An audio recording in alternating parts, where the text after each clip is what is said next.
afternoon. I want to speak today to the unfolding situation in Afghanistan, the developments that have taken place in the last week, and the steps we're taking to address the rapidly evolving events. My national security team and I have been closely monitoring the situation on the ground in Afghanistan and moving quickly to execute the plans we had put in place to respond to every constituency, including the rapid collapse we're seeing now. I'll speak more in a moment about the specific steps we're taking, but I want to remind everyone how we got here and what America's interests are in Afghanistan. We went to Afghanistan almost 20 years ago with clear goals. Get those who attacked us on September 11th, 2001, and make sure al-Qaeda could not use Afghanistan as a base from which to attack us again. We did that. We severely degraded al-Qaeda in Afghanistan. We never gave up the hunt for Osama bin Laden, and we got him. That was a decade ago. Our mission in Afghanistan was never supposed to have been nation building. It was never supposed to be creating a unified, centralized democracy. Our only vital national interest in Afghanistan today, what it has always been, preventing a terrorist attack on America's homeland. I've argued for many years that our mission should be narrowly focused on counterterrorism, not counterinsurgency or nation building. That's why I opposed the surge when it was proposed in 2009 when I was vice president. And that's why as president, I'm adamant we focus on the threats we face today in 2021, not yesterday's threats. Today, the terrorist threat has metastasized well beyond Afghanistan. Al-Shabaab in Somalia, al-Qaeda in the Arabian Peninsula, al-Nusra in Syria, ISIS attempting to create a caliphate in Syria and Iraq, and establishing affiliates in multiple countries in Africa and Asia. These threats warrant our attention and our resources. We conduct effective counterterrorism missions against terrorist groups in multiple countries where we don't have permanent military presence. We'll do the same in Afghanistan. We've developed counterterrorism over-the-horizon capability that will allow us to keep our eyes firmly fixed on the direct threats to the United States and the region, and act quickly and decisively if needed.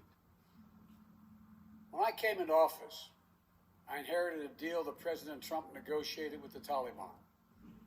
Under his agreement, U.S. forces would be out of Afghanistan by May 1, 2021, just a little over 3 months after I took office.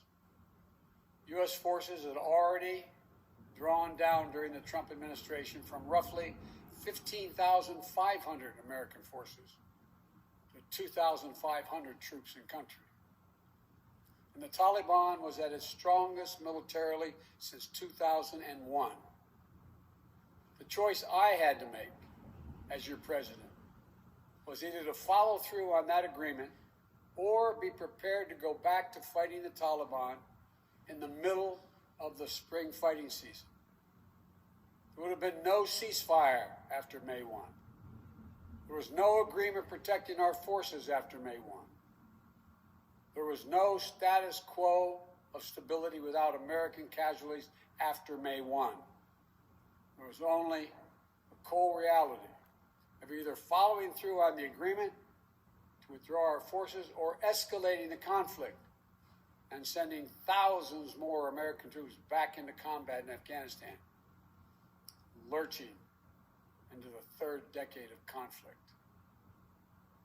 I stand squarely behind my decision.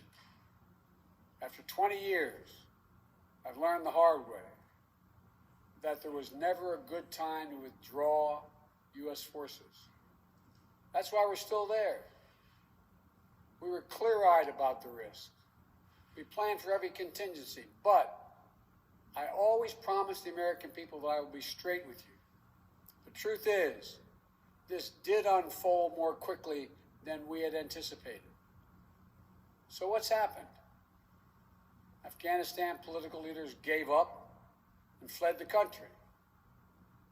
The Afghan military collapsed, sometime without trying to fight. If anything, the developments of the past week reinforced that ending U.S. military involvement in Afghanistan now was the right decision. American troops cannot and should not be fighting in a war and dying in a war that Afghan forces are not willing to fight for themselves. We spent over $1 trillion. We trained and equipped an Afghan military force with some 300,000 strong, incredibly well equipped, a force larger in size than the militaries of many of our NATO allies. We gave them every tool they could need. We paid their salaries, provided for the maintenance of their Air Force, something the Taliban doesn't have. Taliban does not have an Air Force. We provided close air support. We gave them every chance to determine their own future. What we could not provide them was the will to fight for that future. There's some very brave and capable Afghan special forces units and soldiers. But if Afghanistan is unable to mount any real resistance of the Taliban now, there is no chance that 1 year, 1 more year, 5 more years, or 20 more years, U.S. military boots on the ground would have made any difference. Here's what I believe to my core. It is wrong to order American troops to step up when Afghanistan's own armed forces would not. The political leaders of Afghanistan were unable to come together for the good of their people, unable to negotiate for the future of their country when the chips were down. They would never have done so while U.S. troops remained in Afghanistan, bearing the brunt of the fighting for them. And our true strategic competitors, China and Russia, would love nothing more than the United States to continue to funnel billions of dollars in resources and attention into stabilizing Afghanistan indefinitely. When I hosted President Ghani and Chairman Abdullah at the White House in June, and again when I spoke by phone to Ghani in July, we had very frank conversations. We talked about how Afghanistan should prepare to fight their civil wars after the U.S. military departed, to clean up the corruption in government so the government could function for the Afghan people. We talked extensively about the need for Afghan leaders to unite politically. They fail to do any of that. I also urge them to engage in diplomacy, to seek a political settlement with the Taliban. This advice was flatly refused. Mr. Ghani insisted the Afghan forces would fight, but obviously he was wrong. So I'm left again to ask of those who argue that we should stay, how many more generations of America's daughters and sons would you have me send to fight Afghanistan's civil war when Afghan troops will not? How many more lives, American lives, is it worth? How many endless rows of headstones to Arlington National Cemetery? I'm clear on my answer. I will not repeat the mistakes we've made in the past. Mistake of staying and fighting indefinitely in a conflict that is not in the national interest of the United States, of doubling down on a civil war in a foreign country, of attempting to remake a country through the endless military deployments of U.S. forces. Those are the mistakes we cannot continue to repeat because we have significant vital interest in the world that we cannot afford to ignore. I also want to acknowledge how painful this is to so many of us. The scenes we're seeing in Afghanistan, they're gut-wrenching, particularly for our veterans, our diplomats, humanitarian workers, for anyone who has spent time on the ground working to support the Afghan people, for those who have lost loved ones in Afghanistan, and for Americans who have fought and served in a country serve our country in Afghanistan. This is deeply, deeply personal. It is for me as well. I've worked on these issues as long as anyone. I've been throughout Afghanistan during this war, while the war was going on, from Kabul to Kandahar to the Kunar Valley. I've traveled there at 4 different occasions. I've met with the people. I've spoken to the leaders. I spent time with our troops. And I came to understand firsthand what was and was not possible in Afghanistan. So now we're focused on what is possible. We will continue to support the Afghan people. We will lead with our diplomacy, our international influence, and our humanitarian aid. We'll continue to push for regional diplomacy and engagement to prevent violence and instability. We'll continue to speak out for the basic rights of the Afghan people, of women and girls, just as we speak out all over the world. I've been clear, human rights must be the center of our foreign policy, not the periphery. But the way to do it is not through endless military deployments. It's with our diplomacy, our economic tools, and rallying the world to join us. Now, let me lay out the current mission in Afghanistan. I was asked to authorize, and I did, 6,000 U.S. troops to deploy to Afghanistan for the purpose of assisting in the departure of U.S. and allied civilian personnel from Afghanistan, and to evacuate our Afghan allies and vulnerable Afghans to safety outside of Afghanistan. Our troops are working to secure the airfield and to ensure continued operation of both the civilian and military flights. We're taking over air traffic control. We have safely shut down our embassy and transferred our diplomats. Our diplomatic presence is now consolidated at the airport as well. Over the coming days, we intend to transport out thousands of American citizens who've been living and working in Afghanistan. We'll also continue to support the safe departure of civilian personnel, the civilian personnel of our allies who are still serving in Afghanistan. Operation Allies Refugee, which I announced back in July, has already moved 2,000 Afghans who are eligible for special immigration visas and their families to the United States. In the coming days, the U.S. military will provide assistance to move more SIV-eligible Afghans and their families out of Afghanistan. We're also expanding refugee access to cover other vulnerable Afghans who worked for our embassy. U.S. non-governmental agencies, or U.S. non-governmental organizations, and Afghans who otherwise are at great risk, in U.S. news agencies.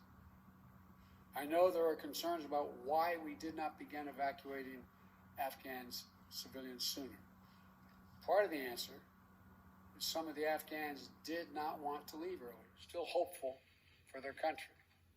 And part of it was because the Afghan government and its supporters discouraged us from organizing a mass exodus to avoid triggering, as they said, a crisis of confidence.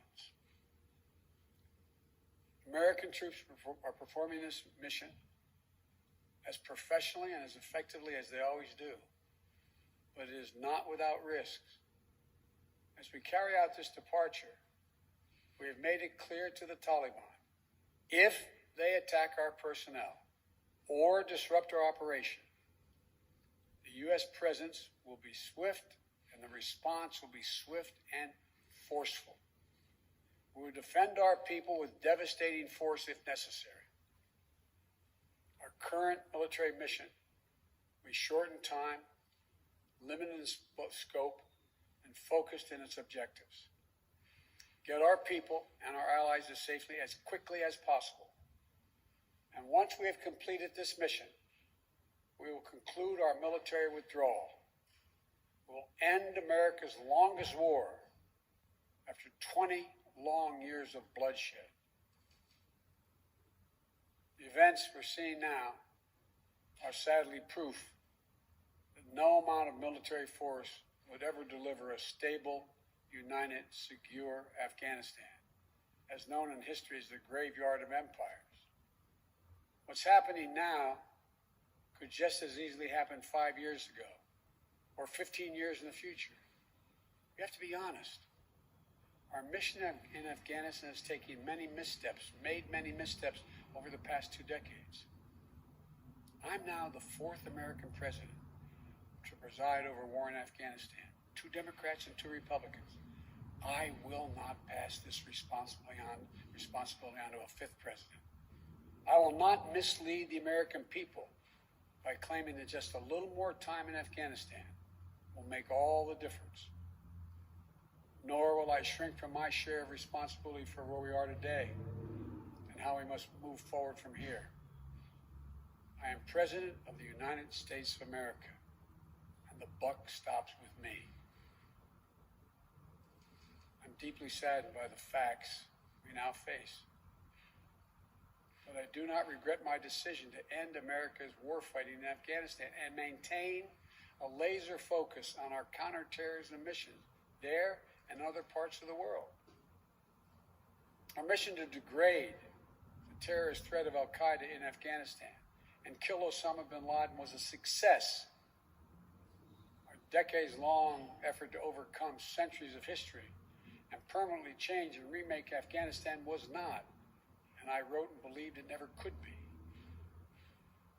I cannot and will not ask our troops to fight on endlessly in another country's civil war, taking casualties, suffering life-shattering injuries, leaving families broken by grief and loss.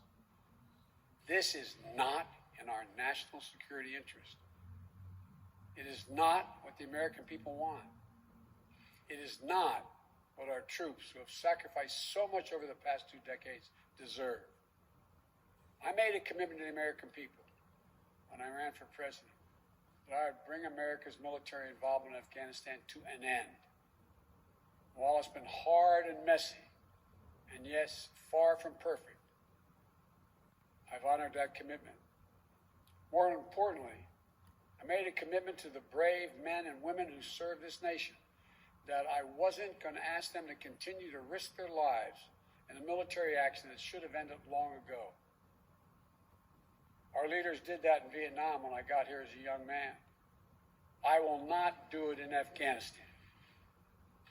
I know my decision will be criticized, but I would rather take all that criticism than pass this decision on to another president of the United States, yet another one, a 5th one, because it's the right one, it's the right decision for our people, the right one for our brave service members who risk their lives serving our nation, and it's the right one for America.